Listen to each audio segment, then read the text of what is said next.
الحمد لله رب العالمين الصلاة والسلام على خاتم النبيين وعلى آله وصحبه أجمعين أما بعد فأعوذ بالله من الشيطان الرجيم بسم الله الرحمن الرحيم قال الله تعالى في سورة المائدة ليس على الذين آمنوا وعملوا الصالحات جناح فيما طعموا إذا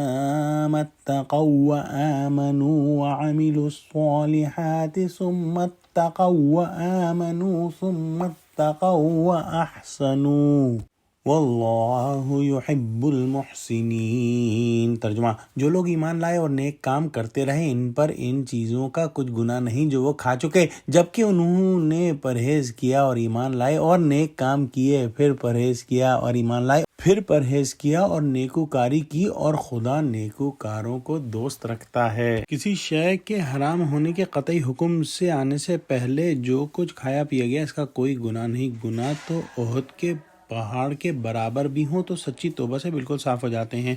حضور صلی اللہ علیہ وسلم نے ارشاد فرمایا کہ گناہ سے حقیقی توبہ کرنے والا بالکل ایسے ہی ہے جیسے اس نے کبھی وہ گناہ کیا ہی نہیں۔ اس آیت کے اندر اللہ سبحانہ وتعالیٰ 3 درجے بیان فرما رہا ہے۔ پہلا درجہ اسلام کا ہے، یعنی اللہ کو مان لیا، رسول کو مان لیا اور اس کے احکام پر چل پڑے۔ اس سے اوپر کا درجہ ایمان کا ہے، یعنی دل کا کامل یقین، اور جو ایمان کے دل میں اتر جانے سے حاصل ہوتا ہے۔ جب ایمان قلب کے اندر اتر جائے گا تو اعمال کی کیفیت بدل جائے گی، اعمال میں ایک نئی شان پیدا ہو جائے گی، زندگی کے اندر ایک نیا رنگ آ جائے گا اور وہ رنگ خالص اللہ کا رنگ ہوگا۔ اور اس سے بھی آگے بڑھ کر جب ایمان عین الیقین کا درجہ حاصل کر لے تو یہی درجہ احسان ہے۔ حدیث نبوی میں احسان کی کیفیت یہ بیان ہوئی ہے کہ تو اللہ کی عبادت اس طرح کرے گویا کہ تو اسے دیکھ رہا ہے، اور اگر تو اسے نہیں دیکھ رہا ہے، یہ کیفیت اگر پیدا نہیں ہو رہی ہے تو پھر یہ کیفیت تو پیدا ہونی چاہیے کہ وہ تو تجھے دیکھتا ہے۔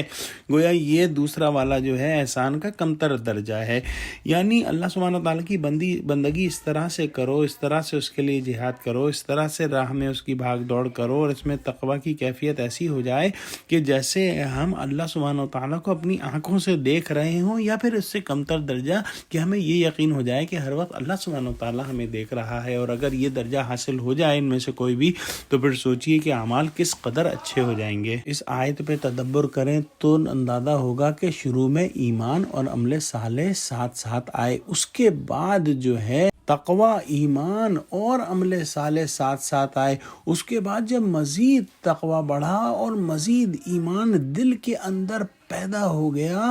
اور مزید تقوی بڑھا تو پھر عمل صالح کا ذکر نہیں آیا اور براہ راست احسان کا ذکر آیا۔ گویا جب کہ ایمان دلوں کے اندر داخل ہو گیا اور انسان احسان کے درجے پر پہنچ گیا تو اعمال جو ہیں وہ لازماً درست ہو جائیں گے۔ اور پھر اللہ سبحانہ وتعالیٰ فرما رہے ہیں کہ اللہ سبحانہ وتعالیٰ ان محسنین سے محبت فرماتے ہیں۔ اس کی مثال علماء نے ایسے بیان فرمائی کہ جتنا درخت اوپر جاتا رہتا ہے اتنی ہی جڑ زمین کے اندر جاتی رہتی ہے۔ گویا جڑ جو ہے وہ ایمان ہے، اور اس کا جو درخت ہے اوپر، جو زمین کے اوپر ہے، وہ اس کے اعمال ہیں اور اس کی شخصیت ہے اور اس کے اخلاق ہیں، جن کے اندر مسلسل اضافہ ہوتا رہتا ہے جیسے جیسے ایمان کے اندر اضافہ ہوگا۔ تقوی کو بھی سمجھ لینا چاہیے کہ تقوی وہ روح اور قوت محرکہ ہے جو انسان کو نیکی کی طرف دھکیلتی اور ابھارتی ہے۔